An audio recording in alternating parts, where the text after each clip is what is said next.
एक सेकंड में जब आप सांस लेते हैं तो पूरी दुनिया में करीब 14 लोगों की मौत जहरीली हवा से हो चुकी होती है। 1 घंटे जब आप लाख टके की बात देख रहे होंगे तो दुनिया में करीब 850 लोग प्रदूषित हवा से मौत के आगोश में चले गए होंगे। ये वायु प्रदूषण का कहर है जिसका पूरी दुनिया पर शिकंजा कसता जा रहा है। हर साल दिल्ली समेत देश के कई इलाकों में एयर पॉल्यूशन की मुसीबत देखने को मिलती है। प्रदूषण वाला महीना शुरू होने वाला है। सवाल यह कि जहरीली आफत से निपटने के लिए कितनी तैयार है राजधानी दिल्ली।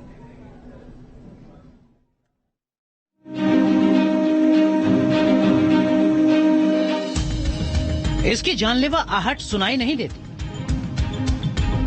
हर साल ये लाखों को मौत की नींद में सुला रहा है।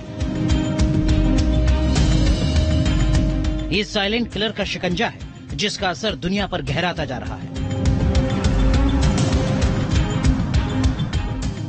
दुनिया में हर साल 70 लाख मौत, दुनिया में हर दिन करीब 20,000 मौत।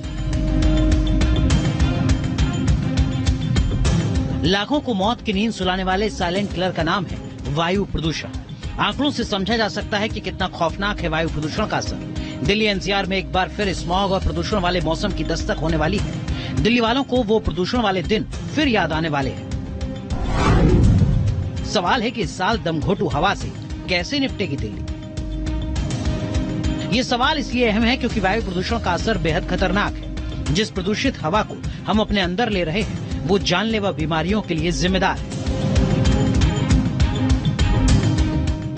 फेफड़ों का कैंसर, हृदय रोग, अस्थमा, सांसों से जुड़ा इन्फेक्शन, डिमेंशिया, ये वो बीमारियां हैं जो वायु प्रदूषण की वजह से हो रही हैं। दिल्ली में वायु प्रदूषण के खौफनाक असर की बात करें तो राजधानी में 2020 में वायु प्रदूषण से करीब 54,000 लोगों की मौत हुई थी। 8.1 अरब डॉलर का आर्थिक नुकसान हुआ था।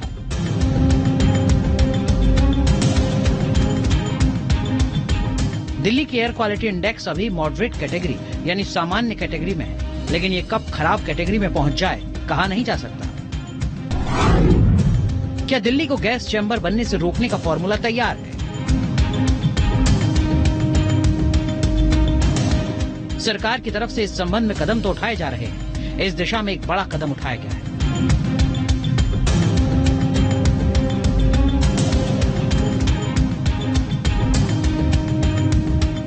दिल्ली एनसीआर में 1 अक्टूबर से डीजल से चलने वाले जनरेटर्स का इस्तेमाल पूरी तरह से प्रतिबंधित कर दिया गया है। वायु गुणवत्ता प्रबंधन आयोग यानी QCM ने इस संबंध में फैसला लिया है। फैसला तो ले लिया गया, लेकिन इसका एक अलग पहलू भी है।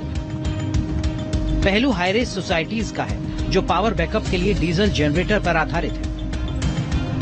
डीजल जनरेटर बंद होने वाले हैं। उसमें सबसे ज्यादा जो समस्या है वो हाई राइज सोसाइटी में रहने वाले लोगों की होगी और हाई राइज सोसाइटी की लाइफलाइन लिफ्ट कही जाती है। नोएडा के सेक्टर 75 में मौजूद है। लिफ्ट की तस्वीर आपको दिखाएं तो इस लिफ्ट से तमाम लोग आवाजाही करते हैं और यहाँ पर जो हाई राइज सोसाइटी में 20 मंजिल पर 25 मंजिल पर जो लोग रह रहे हैं उनको अगर पावर बैकअप नहीं मिलेगा लाइट जाने के दौरान तो उनको खासी समस्याएं आने वाले दिनों में आ सकती हैं। लाइट गुल होने पर सोसाइटी में डीजल जनरेटर चलते हैं। इसके लिए लोगों की तरफ से पैसा भी दिया गया है। अब सवाल है कि 1 अक्टूबर से हाई राइज सोसाइटी के लोग क्या करेंगे।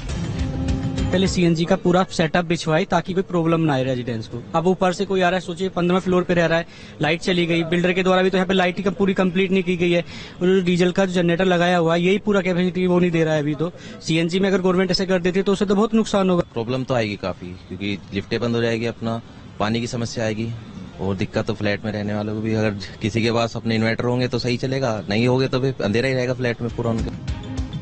फैसलों पर उठ रहे सवालों के बीच दिल्ली में प्रदूषण से जुड़ा सबसे अहम मुद्दा पराली का है। पंजाब और हरियाणा में जब पराली जलती है तो दिल्ली में जहरीली हवा का शिकंजा कस जाता है। लेकिन पराली से जुड़ी एक अच्छी खबर आ रही है। क्या सुलझने वाला है पराली का प्रॉब्लम? पंजाब सरकार की तरफ से इस दिशा में बड़ा कदम उठाने का दावा किया गया है। पराली को जलाने से रोकने के लिए पंजाब सरकार ने अपना स्टेट एक्शन प्लान बना लिया है। पंजाब सरकार का दावा है कि इस बार पराली जलाने के मामलों में 50% से भी अधिक की गिरावट आएगी। पंजाब के 6 जिलों में पराली ना जले इसके लिए तैयारियां पूरी कर ली गई हैं। कदम हरियाणा में भी उठाए जा रहे हैं। पराली जलाने से रोकने के लिए कृषि विभाग की तरफ से टीम बनाई गई है। ये टीम किसानों को जागरूक करने में जुटी है। पराली जलाने वालों पर 2500 रुपए से लेकर 15,000 रुपए तक का जुर्माना लगाने का प्रावधान है। हरियाणा की बात करें तो जिस तरह से हरियाणा में पिछले साल कम घटनाएं पराली जलाने की हुई थी, तो उस पर ज्यादा से ज्यादा रोकथाम हो, यानी कि इस बार हरियाणा में शून्य पराली जले, इसके लिए लगातार हरियाणा सरकार कदम उठा रही है। कार्रवाई की जा रही है, लेकिन क्या उठाए जा रहे कदम काफी साबित होंगे? क्या इस साल दिल्ली एनसीआर में जहरीली हवा का असर कम होगा? करनाल से विशाल ठाकुर के साथ टीम न्यूज नेशन। तो देखिए, तस्वीरों के जरिए आप समझ चुके हैं कि हालात किस तरीके से बिगड़ते हुए नजर आ रहे हैं। आंकड़े क्या कुछ कहते हैं वो भी जरा आप समझ लीजिए। WHO की रिपोर्ट है जो बताती है कि हर साल 70 लाख लोगों की जान जाती है सिर्फ वायु प्रदूषण के चलते।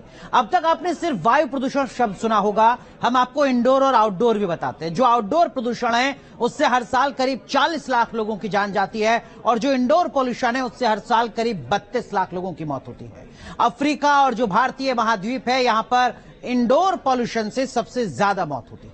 99% आबादी प्रदूषित हवा में सांस लेने को मजबूर है। यह अलग बात है कि संविधान कहता है कि हर किसी को जीने का हक है, लेकिन जीने का हक जो संविधान में दिया जा रहा है उसके बाद माहौल किस तरीके का है और सरकारें क्या कुछ करती हैं राज्य से लेकर केंद्र तक बीते दशकों में, यह अपने आप में एक बड़ा सवाल है। वायु प्रदूषण का खौफनाक असर किस तरीके से हो रहा है यह भी आप जान लीजिए। वर्ल्ड बैंक की एक रिपोर्ट है जो बताती है कि साल 2022 में, सिर्फ एक साल में 8.1 ट्रिलियन डॉलर का नुकसान हुआ है सिर्फ वायु प्रदूषण के चलते। ये जो पूरी ग्लोबल जीडीपी है, पूरी दुनिया की जो जीडीपी है, इसका 6.1% है, यानी हालात सामान्य नहीं है। इन सब के बीच बड़ा सवाल यह आता है कि भाई पराली हर साल जलाई जाती है, पराली जलने का भी असर कुछ होता है क्या? पराली जलने जिसकी तस्वीरें आने वाले वक्त में कुछ आपको दिखने लगेंगी, पराली जलने का असर क्या होता है वो आप जान लीजिए। जो ग्रीन हाउस गैस है उसके उत्सर्जन में इजाफा होता है। 10 साल में ग्रीन हाउस गैस उत्सर्जन में 75% का इजाफा हो चुका है। 10 साल में 75% का इजाफा। पराली जलाने में टॉप पर पंजाब है। 2020 में करीब 8 करोड़ टन पराली जलाई गई थी। हालांकि इस बार तो दावा किया जा रहा है कि हालात सुधार लिए जाएंगे, सिर्फ पंजाब नहीं बल्कि हरियाणा।